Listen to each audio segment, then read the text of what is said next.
Greetings, brothers and sisters. So after much consideration and discussion with a few like-minded brothers and sisters, I've come to the conclusion that the reward in John 4:36 is Aeonian life. So the one who takes the reward takes Aeonian life as possessing it. The same context of John 5:24, who has Aeonian life and does not come into judgment, but has stepped further. In the out-resurrection of Philippians 3:11, they hear the voice of the Son of God and become sons of God. Sons of the resurrection, equal to angels. Luke chapter 20, verse 36. For as the Father has life in himself, which of course is Aeonian life, that he gave also to the Son to have life in himself, the reward, Aeonian life. So according to harvesting, what's to be perceived is that the fruit of the harvesting one who takes reward is completed, finished, ready to be partaken of. Romans 6:22. Now according to the leading of the fruit into Aeonian life is not quite ready yet to be partaken of, which here is the context of John chapter 5 verses 27 through 29. Concerning the good, here we see they hear the voice of the Son of the human, in contrast to the voice of the Son of God, where those who have done the good will go out into resurrection of life, Aeonian life, the reward. So, the good are the led together fruit into Aeonian life, and the malicious into judgment, where here again is another right-hand, left-named paradigm.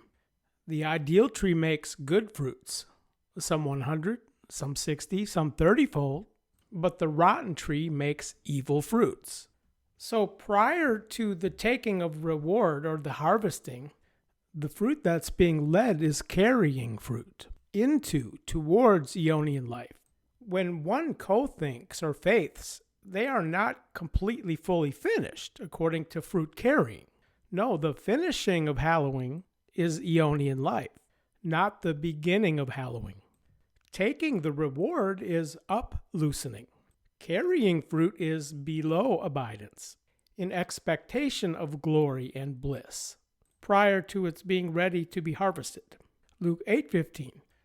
So those who take the reward are the officiating spirits as angels into manifested bliss or revealed together with him in glory, Colossians 3:4, who in the last days will officiate over those below abiding in the fruit carrying into the reward, where like there are orders to entering the wedding feasts as officiating spirits, there are orders to the fruit carrying, some 100, some 60, some 30-fold, eventide, midnight, cock's voice, where a few examples of angels leading can be seen here in Acts chapter 5, verse 19, for example.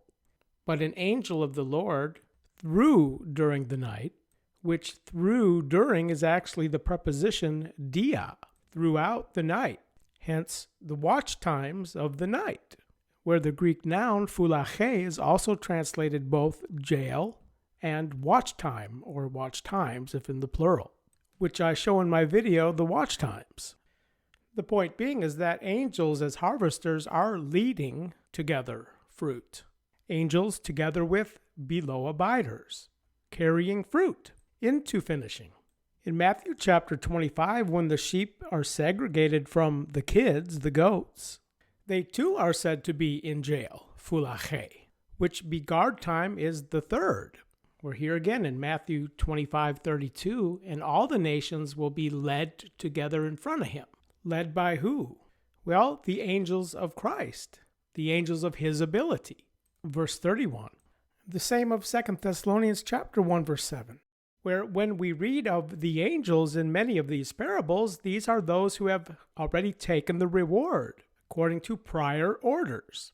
Each will take his own reward according to his own tiring, each in his own order. 1 Corinthians 15:23, where Jesus even states, the one receiving a prophet into the name of a prophet will take the reward of a prophet, where the reward of the righteous one are the sheep at his right, And as it goes for the taking of reward at the first watch time, eventide, I believe that this is the context of what Paul was telling Timothy here. 2 Timothy chapter 2, verse 6. To the land worker tiring himself, it is binding before, yea, formerly. From the adverb proton, which denotes something first place, where the partake with is from metalambano, showing an order among all who partake together of that fruit, according to the out-resurrection, the disappeared first watch time of Luke 12:38. Where for the Lord to give understanding in it all concerns all of the fruit orders, some 100, some 60, some 30-fold. The fruit having been completed regarding the fruit of righteousness, the fruit through Jesus Christ into glory and praise on of God. The on showing the superposition of the fruit completion, Philippians 1:11, which all is the same context of the wedding be valuable in all. See my video, The Wedding Feasts, where of course then according to the malicious, the rotten fruit is cast into the fire.